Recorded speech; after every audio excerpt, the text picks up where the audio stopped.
Beowulf's fare hovered near, unknowable but certain. It would soon claim his covered soul, part life from limb. Beowulf, son of Iglitho, then spoke of his time serving Higelac, and makes his final formal boast. The treasures that Higelac lavished on me, he gave me land and security land brings, and in return I marched ahead of him, always there at the front line. I shall live like that for as long as I live. I risked my life often when I was young. Now I am old, but as king of the people, I shall proceed to fight one final time.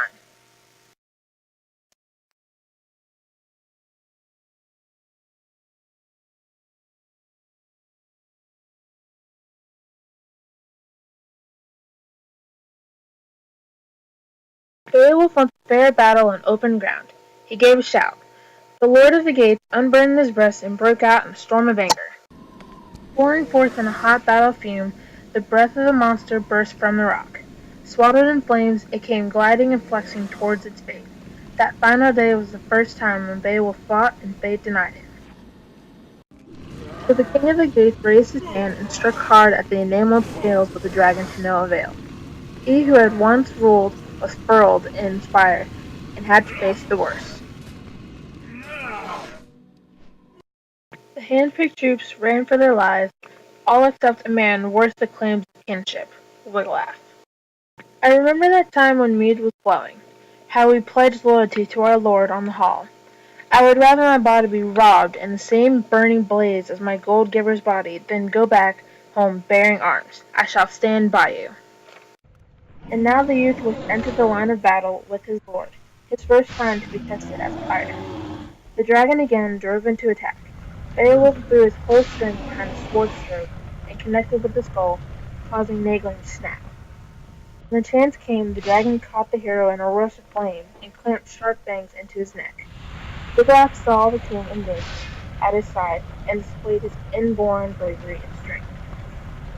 He lunged at the enemy lower down so that his decorated sword sank into the belly of the dragon, and the flames grew weaker. The king gathered his strength and drew a stabbing knife deep into the dragon's flank. They had killed the enemy.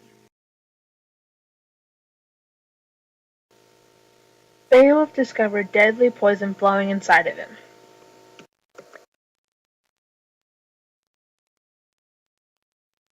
For 50 years I have ruled this nation. None had the power to intimidate me. Go now, dearest Wiglaf. I want to examine that ancient gold, to console me for letting go of life. Wiglaf quickly obeyed the command of his languishing.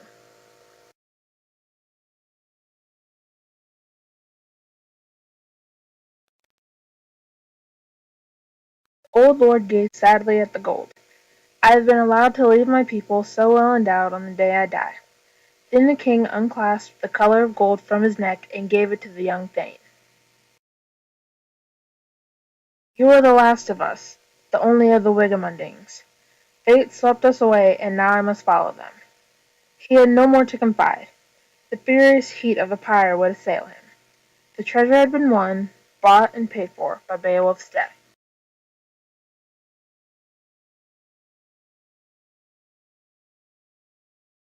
The battle dodgers who abandoned the wood were now ashamed, watching Wiglaf sitting worn out, trying in vain to bring his lord around. Anyone ready to admit the truth will surely realize that the Lord of Men was throwing weapons uselessly away. God allowed him to strike with his own blade when bravery was needed. A warrior would sooner die than live a life of shame. The outcome of the fight was reported to those camped on the ridge. Now the people's pride and love, the Lord of the Gates, is laid on his deathbed, brought down by the dragon's attack. Now war is looming over our nations, and soon Franks, Frisians, and Swedes will know that the king is gone.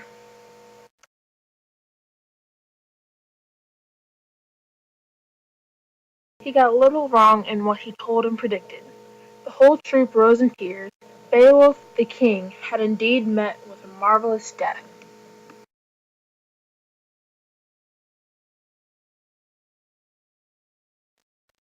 At the scene of the battle lay Beowulf the dragon in a pile of riches that waited 1,000 winters underground. A The huge catch, gold inherited from an ancient race, was under a spell that could only be broken by God's will. Often when one man follows his own will, many are hurt. This happened to us. Beowulf had many requests. He wanted me to greet you with and order the building of a barrow that would crown the site of his pyre and serve as his memorial. The gates moved quickly so that they could bring the body of their lord, the man they loved, to where he will lodge for a long time in the care of the Almighty. Wiglaf called among 7 of the king's thanes. One raised a lighted torch and led the way. And it's hard at the I sing my end grief. of the day. I need some distraction. Oh, beautiful release. Memories seep from my veins. Let me be empty. Oh, weightless, and maybe I'll find some